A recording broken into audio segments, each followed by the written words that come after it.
So, actually guys, we've been wanting to, gawin na talaga yung bahay ni Son Almasi. Kaya lang, Milan is very busy home. So, ngayon pupunta tayo sa bahay ni Son Almasi para sukatin kung ano yung size ng bahay na papagawa niya. And, ayan guys, nandito na tayo para nga sukatin yung bahay niya. Kasama pa namin si Baby Ivan ngayon. So, ayan guys, sinusukat na ni Milan kung gaano ba kalaki yung magagawa nating bahay. Marga, join Vocus Studio!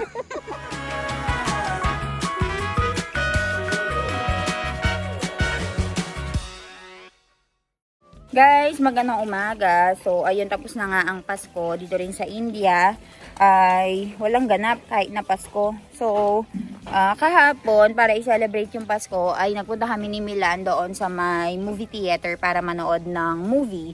So, pinanood namin yung tinatawag nilang Durandar. And ayan ang baby Ivan ko. Ivan, good morning! Ay.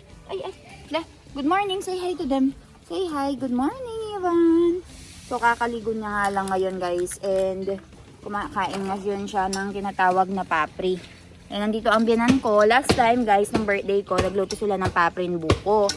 So, sa 6 na araw pa lang, guys, finish na yung paprin buko kasi magaling magluto nga yung biyanan ko. Masarap siya magluto. So, naubos na nila. Ngayon, gumagawa ulit siya. Papakita ko sa inyo yung setup ng mother-in-law ko dito.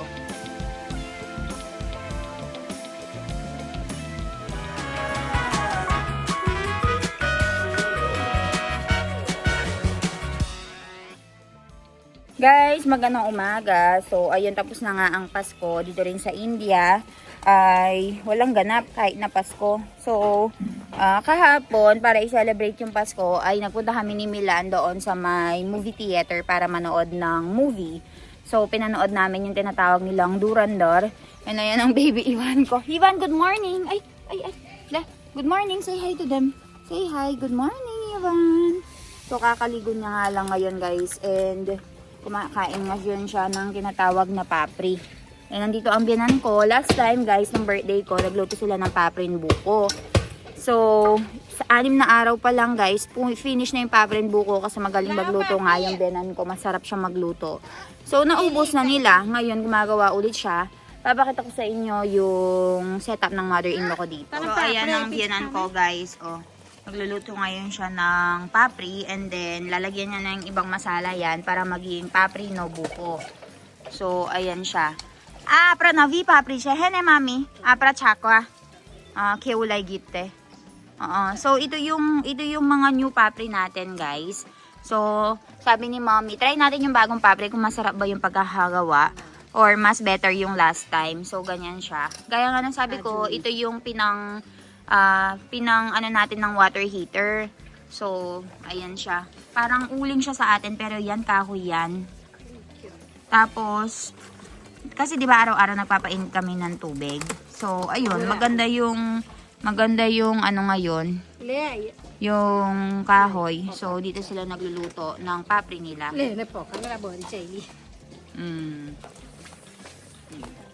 Ganyan.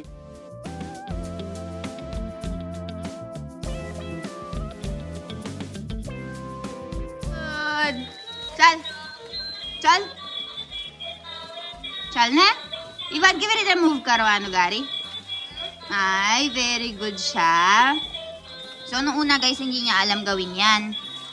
Gamitin. Ngayon, alam na niya kung paano gamitin. Kaya naupo na siya dyan. Tapos ginagalaw na niya yung manibela. Chal, lugar na. Tome pela niya. Abre niya ba parwano. Abre siya na mami. Abras. Ramos. Chal. Jo may papi ka jo. Ayan. Papri. May papi coach. May nayapo Ivan. Chal. Jo papi. No chal. Very good. Are ram. Very, very good.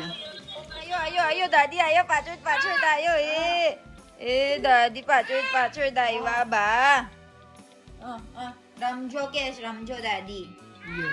Daddy, let's go and eat daddy. So, daddy will eat, Daddy will eat lunch na together with baby Ivan. Chala. Ang guano na itara jara. Ang guano na Guys, so ayan, dumating na po si Milan ngayon. Milan, come over here. Ayan. So, actually guys, we've been wanting to, gawin na talaga yung bahay ni Son Almasi. Kaya lang, Milan is very busy. Umuwi lang siya ng bahay around 5 p.m. So, right now, he just got home. So, ngayon pupunta tayo sa bahay ni Son Almasi para sukatin kung ano yung size ng bahay na papagawa niya and kung meron bang problema doon sa mga lupa-lupa doon. So we know how much it will cost. So we will also look for the contractor na kasi nagagawa ng bahay and check natin kung gaano ba kalaki yung pwede nating ma-expand doon sa bahay kasi may kaliitan na yung bahay niya. They don't want, because they have very small land. Their son already built his house. So, do you know the story why Son Almasi work with us? I will tell them later the story. So, actually, ang reason talaga kung bakit... later na lang yun. Let's go first to Son Almasi's house and then let's sukatin muna natin. And balitaan ko kayo kung may certain problem pa ba and mga busot. So, tara. So, ayun guys, nandito na tayo para nga sukatin yung bahay niya. Kasama pa namin si Baby Ivan ngayon. Chicken. Kukurukuk.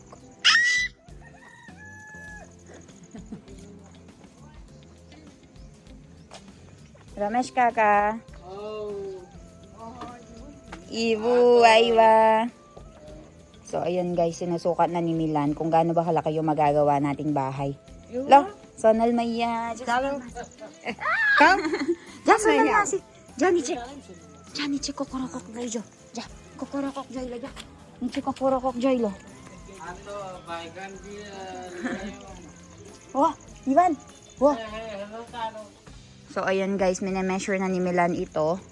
And ayun naman ang anak ko. yung manok at saka yung mga goat. Hinahanap niya. Ay! Anye!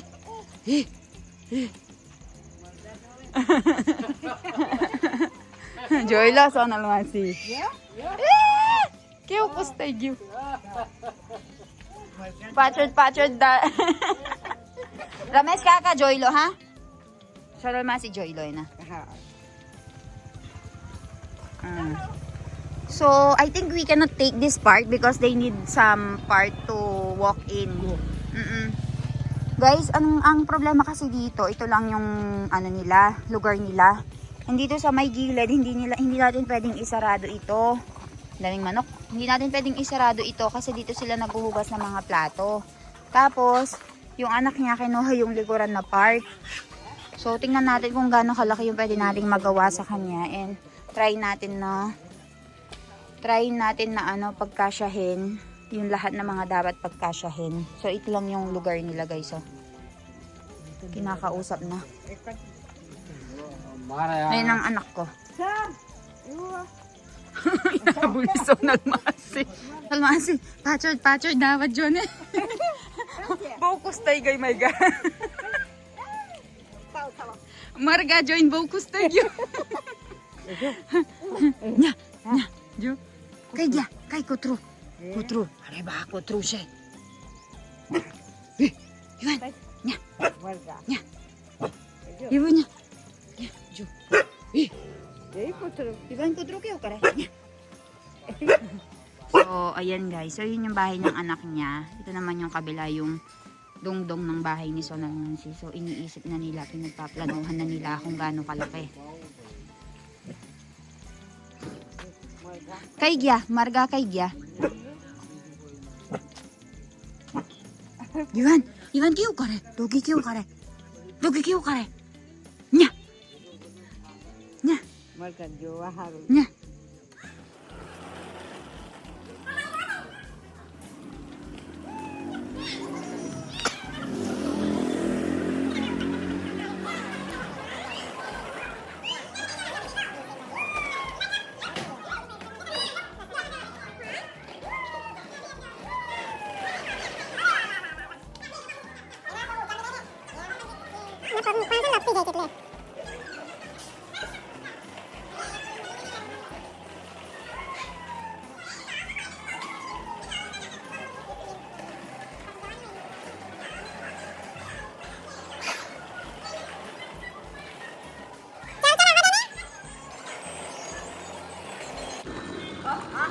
Rocky Maras. Rocky छे Rocky siya to.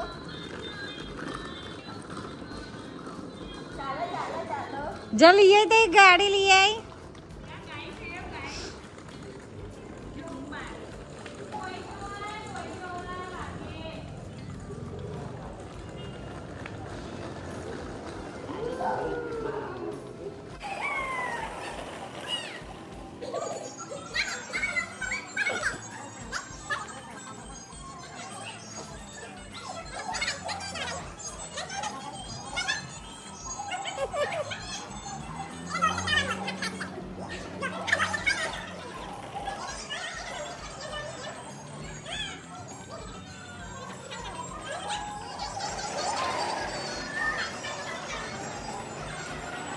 Nagpunta kami ngayon dito sa May Bukid, guys, dahil nag-spray sila ng mga pampabulaklak dito sa mango farm namin. Kaya chine-check lahat namin yung mga mango farm ni na Milan para makita kung maayos ba yung pagkakagawa and malaki ba yung tendency na maraming bunga since may iwasan yung mga peste. So ayun, papakita ko sa inyo. Ayan, tignan nyo siya. So, ayan guys, yan ang ating mango farm hanggang sa pinakadulo. Ito yung una. Ito yung tabi ng papaya at saka banana farm. Yung tuloy-tuloy na may bakod. I think so. Because of the chemical that you've sprayed. I think. So, ito yung banana farm natin guys. Milan, that is ours. That is not ours, no? The house there. So, ito guys. Ito yung lagi kong pinapakita sa inyo. Yung may gate naman to. Everything you can see. Ayan. Kay Doc Milan yan. Kay Milan Bay Patel. O kaya kay Ivan Bay Patel pala. Not mine.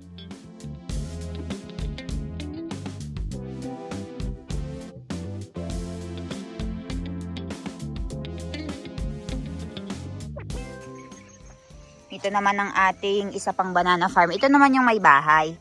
Kung lagi kayong nanonood sa mga vlogs namin, alam niyo na. And dito sa gilid, sa excess land, nagtanim tayo ng kaunting cotton para hindi masayang yung lupa.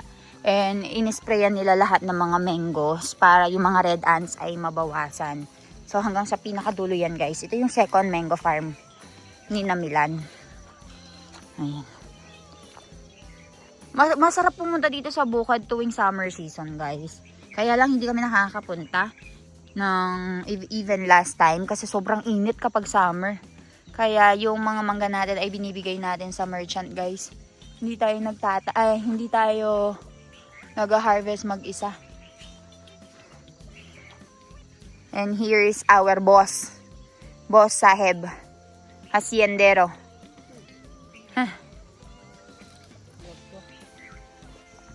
Tapos ito naman yung nilagyan natin ng alam niyo yung maliit, yung dating pinag-harvestan natin 4 years ago. Matagal na yun. Tapos dun sa pinakadulo ay yung big mango farm naman. So, 3 yung mango farm nila guys. Uri pobre, very good ang baby kong yan, oh. Siya mag-isa nagne-nebulizer. Daddy, share daw, share.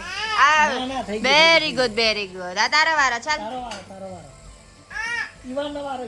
Chal, Ivan Navarro, che. Ivan. Ivan Navarro, chal. Chal, Ivan Navarro, chal. Ivan Navarro. Jo Ivan kariye mo jo. Uri pobre, very good.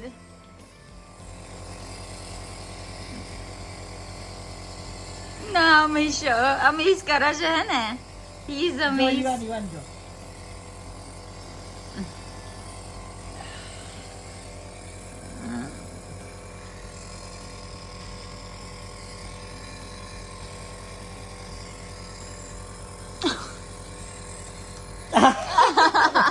Very good.